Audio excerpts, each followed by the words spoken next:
तो साध्वी ये कह रही थी कि अमित शाह निकम्मा है, अमित शाह निकम्मा है। लेकिन कुछ निकम्मे लोग हैं कि बड़ी चालाकी से वर्दी के पीछे छुप जाते हैं। वो सांसद महोदया एक्चुअली जय शाह के पापा का मजाक उड़ा रहे थे, इसीलिए अपने घर में चाकू तेज कर लिए, यही कह रही थी ना।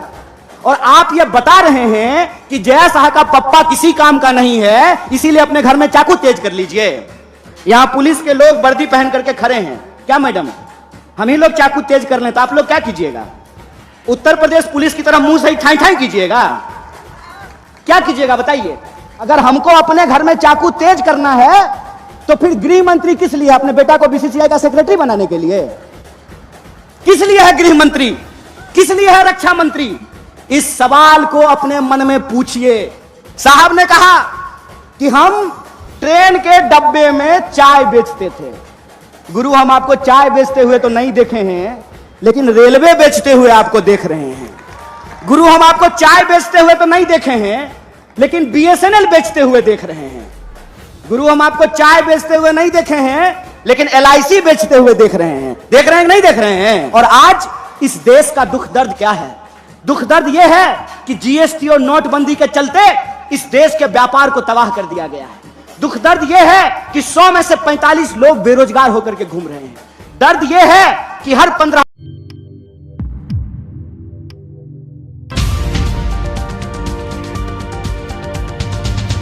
और देश जब अंग्रेजों से आजाद हुआ, पूरा देश जब आजादी का जश्न मना रहा था, उस जश्न के साथ इस देश के लोग रो रहे थे। इस बात को भी याद रखिएगा, इस देश के लोग रो रहे थे क्योंकि उस वक्त भी वही राजनीति हुई जिस राजनीति को हम 2014 से इस देश में देख रहे हैं।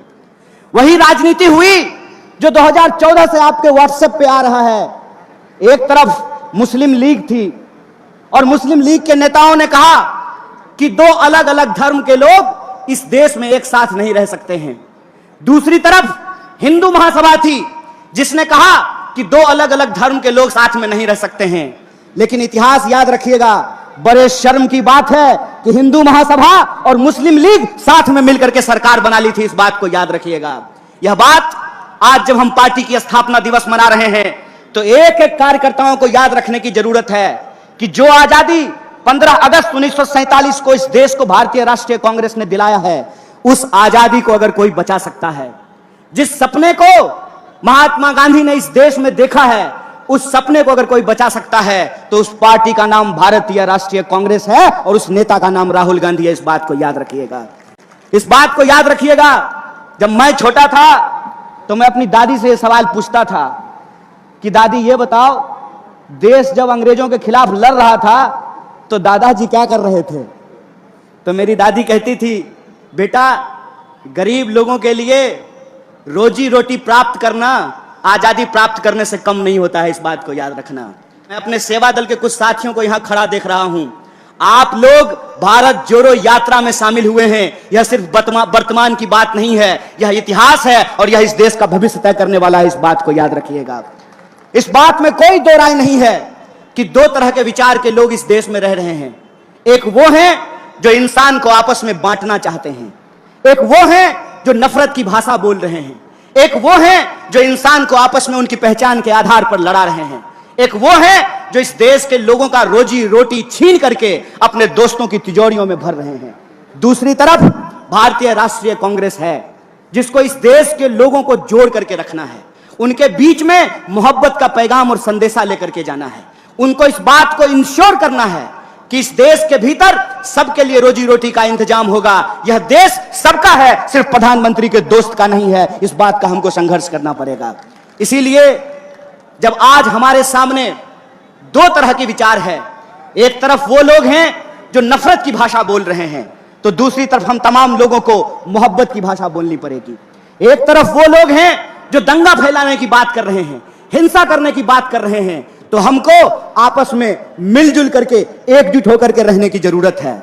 और आप लोगों ने देखा होगा, एक सांसद हैं भोपाल की, सुना है कि नहीं सुना है? मैं उनको साध्वी नहीं बोलता हूं, क्योंकि साध्वी की भाषा में ना हिंसा नहीं होती है। जो सन्यासी होता है वो नफरत की बात नहीं करता है। जो सन्यासी होगा वो नफरत की बात नहीं करेगा, और जो नफरत की बात करेगा वो सन्यासी नहीं हो सकता। इस बात को याद रखिएगा। तो वो जो सांसद हैं उन्होंने हिंसा की बात की, तो मुझे इसमें ना एक जो है साजिश दिखाई देता है। साजिश जानते हैं क्या है? वो सांसद महोदया एक्चुअली जय शाह के पापा का मजाक उड़ा रहे थे। जय शाह के पापा का मजाक कैसे उड़ा रहे थे? देश का गृह मंत्री कौन है? अमित शाह है ना। तो कानून व्यवस्था का पालन करना किसका काम है? अमित शाह का। तो साध्वी ये कह रही थी कि अमित शाह निकम्मा है, इसीलिए अपने घर में चाकू तेज कर लिए, यही कह रही थी ना। उस बयान का यह भी मतलब तो निकाला जा सकता है कि आप इस देश के बहुसंख्यकों को डरा रहे हैं और आप यह बता रहे हैं कि जय शाह का पप्पा किसी काम का नहीं है, इसीलिए अपने घर में चाकू तेज कर लीजिए। यह बात आपको ठीक लगती है? यहां पुलिस के लोग वर्दी पहन करके खड़े हैं, क्या मैडम हम ही लोग चाकू तेज कर लें तो आप लोग क्या कीजिएगा? उत्तर प्रदेश पुलिस की तरह मुंह से ही ठाई ठाई कीजिएगा? क्या कीजिएगा बताइए? बताइए इस देश की सिक्योरिटी फोर्सेज क्या करेगी? बताइए इस देश की पुलिस क्या करेगी? बताइए इस देश की न्यायपालिका क्या करेगी? बताइए इस देश की अदालतों में क्या होगा? बताइए इस देश में कानून व्यवस्था का क्या होगा? अगर हमको अपने घर में चाकू तेज करना है तो फिर गृह मंत्री किस लिए? अपने बेटा को बीसीसीआई का सेक्रेटरी बनाने के लिए? किस लिए है गृह मंत्री? किस लिए है रक्षा मंत्री? इस सवाल को अपने मन में पूछिए, और इस सवाल को जब आप अपने मन में पूछेंगे तब आपको समझ में आएगा कि यह नफरत की भाषा क्यों बोली जाती है।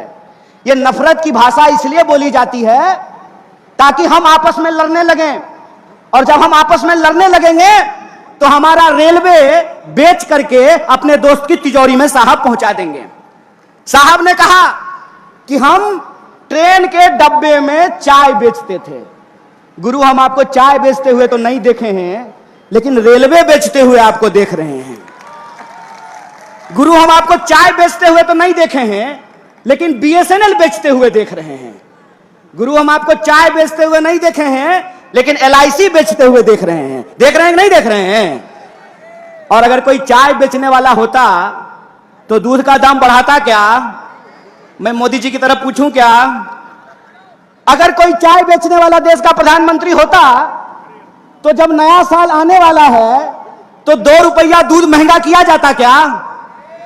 दूध से इनका नाता नहीं है, चीनियों से जरूर है। दूध से नाता हो ना हो, चीनी से जरूर है। और यह बात मैं क्यों बोल रहा हूं? पहली बार ऐसा हुआ है कि कोई हमारे यहां आ गया, गलत किया।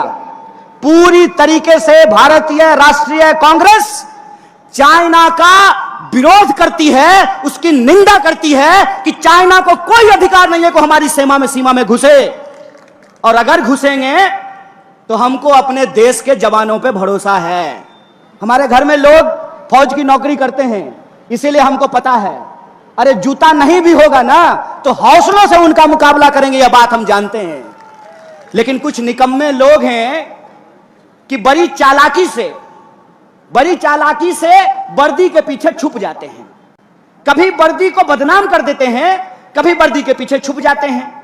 जब प्रज्ञा बोल रही थी चाकू तेज कर लीजिए, तब वर्दी को बदनाम कर रही थी, पुलिस वालों का मजाक उड़ा रही थी। और जब सरकार से सवाल पूछा गया तो वर्दी के पीछे छुप गए। तो मैं उनसे कहना चाहता हूं कि विपक्ष होने के नाते हम सरकार से सवाल पूछते हैं, और सरकार से सवाल पूछना सेना का अपमान करना नहीं होता है। सरकार यह जवाब दे कि प्रधानमंत्री जब कहते हैं कि ना कोई आया था ना कोई आया है, तो हमारे जवान घायल कैसे हुए, इस सवाल का जवाब रक्षा मंत्री को देना चाहिए। होता है दूसरे के दुख दर्द में शामिल होना। और आज इस देश का दुख दर्द क्या है? दुख दर्द यह है कि जीएसटी और नोटबंदी के चलते इस देश के व्यापार को तबाह कर दिया गया है। दुख दर्द यह है कि 100 में से 45 लोग बेरोजगार होकर के घूम रहे हैं। दर्द यह है कि हर 15वें 16वें मिनट में हमारी किसी महिला के साथ कोई अत्याचार होता है। दर्द यह है कि शोषितों वंचितों के ऊपर अत्याचार हो रहा है। दर्द यह है कि दिन भर ये साहब क्या भाऊ लाठी लेकर के ड्यूटी करते हैं, बुढ़ापा में पेंशन नहीं मिलेगा तो आपको सुरक्षा मिलेगी? दर्द यह है कि जो लोग अपनी पूरी जिंदगी लगा देते हैं सरकार की नौकरी करने के लिए, उनका पेंशन बंद कर दिया गया है। यह इस देश का बुनियादी सवाल है। इस देश का बुनियादी सवाल रोजी रोटी, कपड़ा, मकान, शिक्षा, स्वास्थ्य, सड़क, बिजली, पानी का सवाल है। इसीलिए हम आपसे यह अंतिम आग्रह करना चाहते हैं कि जब तक भारतीय राष्ट्रीय कांग्रेस है, तब तक इस देश के ऊपर गोडसे की विचारधारा नहीं थोपी जा सकती है। इंसान को इंसान से नहीं लड़ाया जा सकता है, इंसान को इंसान से नहीं बांटा जा सकता है।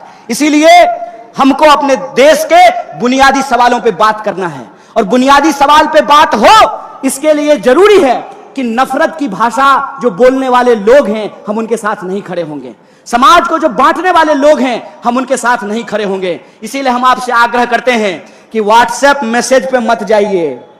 टीवी जो आपको दिन रात दिखाता है, उस पे भरोसा मत कीजिए। सच्चाई यह है कि सरकार कुछ भी भाषण दे दे, महंगाई से इस देश की अर्थव्यवस्था की कमर टूट रही है। सच्चाई यह है कि नौकरियों के नहीं चलते, अकेले रेलवे में 2.5 लाख पोस्ट खाली है। नौकरियों में भर्तियां नहीं होने के चलते नौजवानों के सपने टूट रहे हैं। जीएसटी और नोटबंदी के चलते व्यापारियों की कमर टूट रही है। यह जो देश का सपना टूट रहा है, उस टूटे हुए सपने को जोड़ने का नाम है भारत जोड़ो यात्रा है। इस बात को याद रखिएगा। और यह भारत जोड़ो यात्रा अपने मुहिम में सफल होगा जब हम भारतीय राष्ट्रीय कांग्रेस के एक एक कार्यकर्ता, जो भारतीय राष्ट्रीय कांग्रेस ने हमको आजादी दिलाई है, उस आजादी को बचाने के लिए संघर्षरत रहते हैं। और एक बार फिर से आप सब लोग पार्टी स्थापना दिवस में शामिल हुए, इसके लिए आपका बहुत बहुत धन्यवाद करके अपनी बात को खत्म करूंगा। शुक्रिया। इनकलाब जिंदाबाद। जय हिंद, जय महाराष्ट्र।